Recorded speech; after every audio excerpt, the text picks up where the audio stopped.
done, but it's like it's beautiful back here. Normally I don't really have that attitude, but I was like, dang, I was working so hard. Wow, this is so impactful. I'm so happy you guys came out because I was kind of starting to lose my.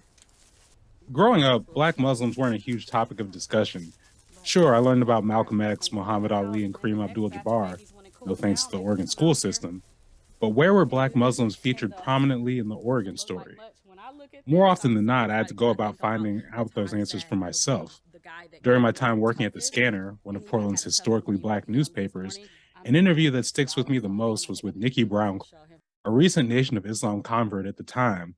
She was starting to make a name for herself throughout the city through her persona of Nikki Brown Clown.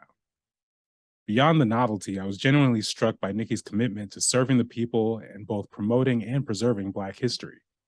So I get really frustrated when people say, well, why don't we have this or why don't we have that?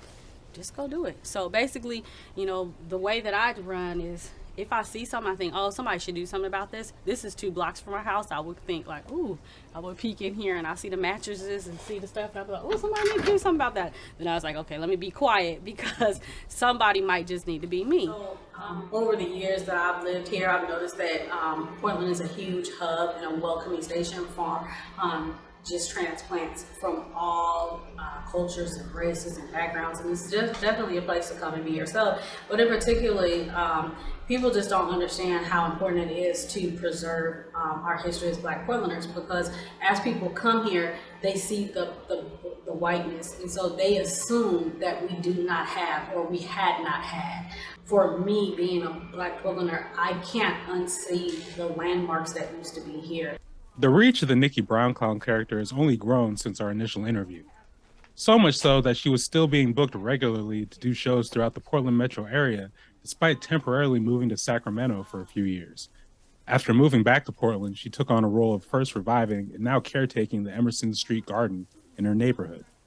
I love the fact that I have this garden and it's a space that the kids can meet me like this, so they're not afraid of me. Yeah. And then we're working on projects when I'm not the clown. And so I noticed that that works best. That works better in our community and in Portland in particular. I don't know about other Black communities, but in Portland, I find it's important to the parents and the community that people know who you are, and that you're more than just somebody who comes and takes the money. When I first met her, Nikki wanted to be recognized as Nicole X in the paper because she was fighting with coworkers to respect her name change at her then day job.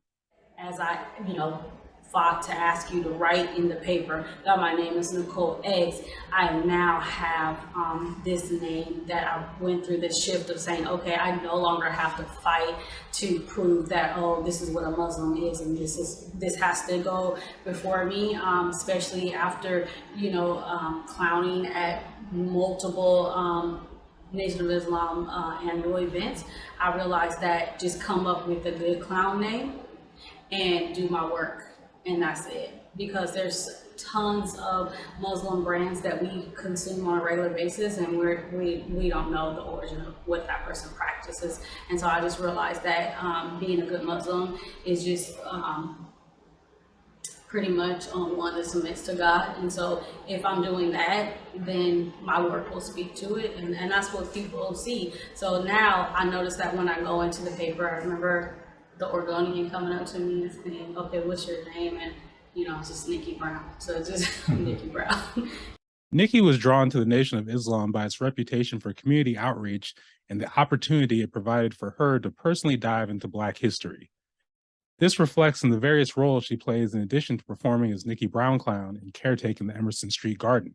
She's also a foster parent of 3 children, grandparent, doula, and content creator, among other activities. She says she's inspired by her peers. I just think that the Nation of Islam, although its membership at the current moment kind of shifts, and it may be small, but I don't think that they get enough props of a lot of the work that they have done and how many lives they've impacted, whether the person stayed like myself, Like for instance, Imani Muhammad, who is a long-time standing Muslim, and she encouraged me to join. She runs a youth program, and she also oversees the Boys and Girls Club. There's also Maddie Khan. She's a doula, one of the women that I mentored, and she mentored me. She's a successful mentor, and she's also on a bakery here where she cooks baked goods and stuff like that. Michelle X.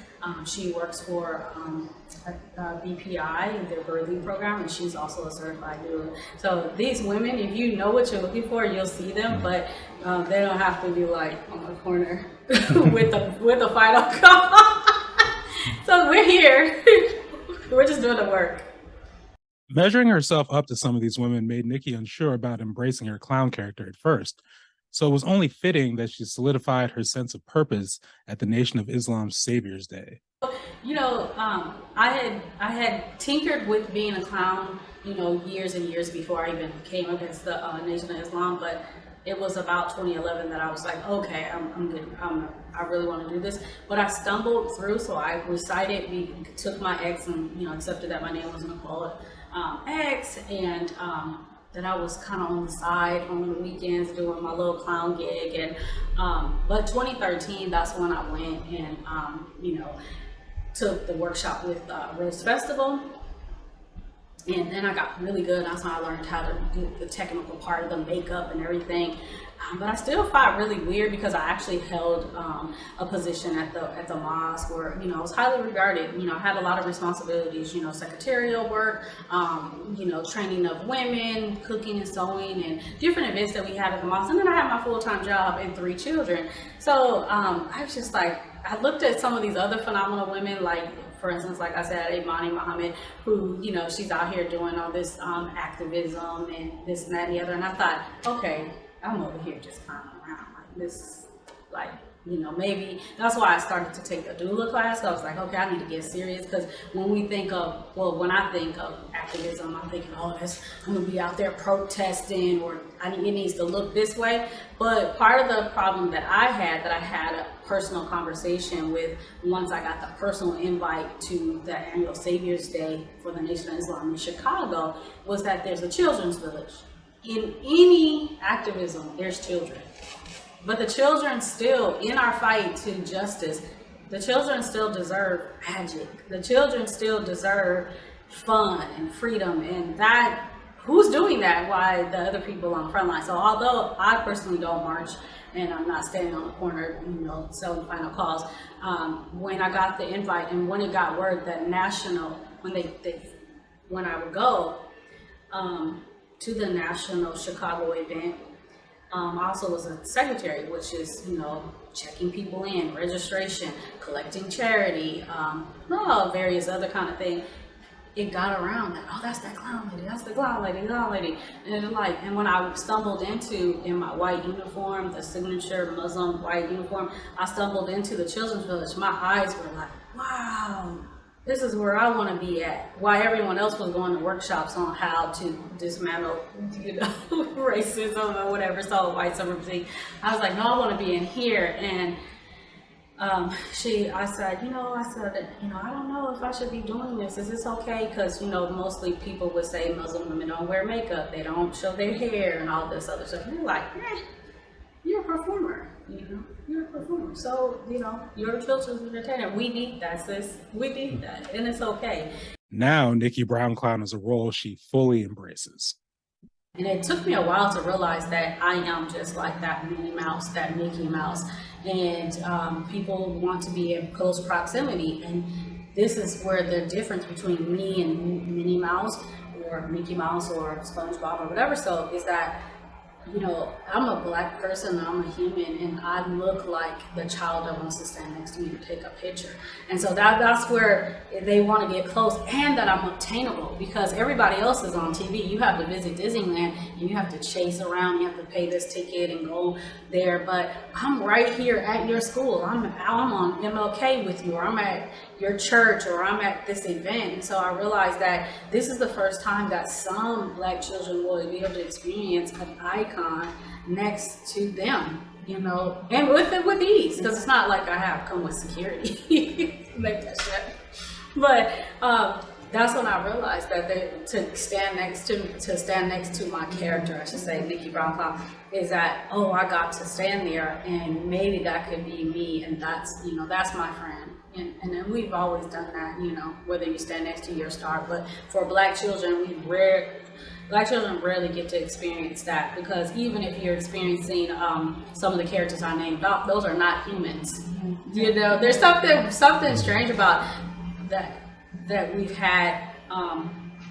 Black children, have to look up to animated characters that are not Black people. Mm.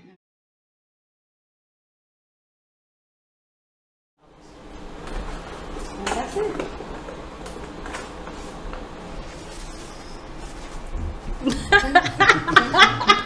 I feel weird to have all this on.